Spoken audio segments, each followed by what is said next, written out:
ఇనాందార్లు. ఇనాందార్ అనేది బ్రిటిష్ వారి కాలంలో ప్రబలంగా ఉన్న భూస్వామ్య బిరుదు తప్ప మరొకటి కాదు. ఇనాం అంటే భూమిని బహుమతిగా లేదా గ్రాంట్గా ఇవ్వడం. ఇనాందార్ తన అసాధారణ సేవలకు భూమిని బహుమతిగా పొందిన వ్యక్తి కాదు. భూభాగంలో ఇనాందార్ హక్కులను నిర్వచించే అనేక చట్టాలను బ్రిటిష్ వారు ప్రవేశపెట్టారు. ఆ చట్టాలలో ఇనాందార్ బాధ్యతలు కూడా ఉన్నాయి. అటువంటి చట్టాలకు ఉదాహరణగా 1869 నాటి మద్రాస్ ఇనాం చట్టం 7ని ప్రవేశపెట్టడం. దీనికి సంబంధించిన అదనపు సమాచారం. ఇనాం భూముల ఆదాయాన్ని పరిశీలించేందుకు ఇనాం కమిషనర్ పోస్టును సృష్టించారు. అసైన్డ్ ఇనాం భూమికి సంబంధించిన రికార్డులను మెయింటైన్ చేయాల్సి వచ్చింది.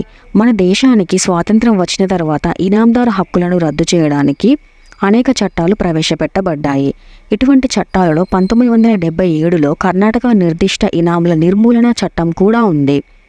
1955లో హైదరాబాద్లో ఇనాముల రద్దు చట్టం కూడా ఇందుకు ఉదాహరణ.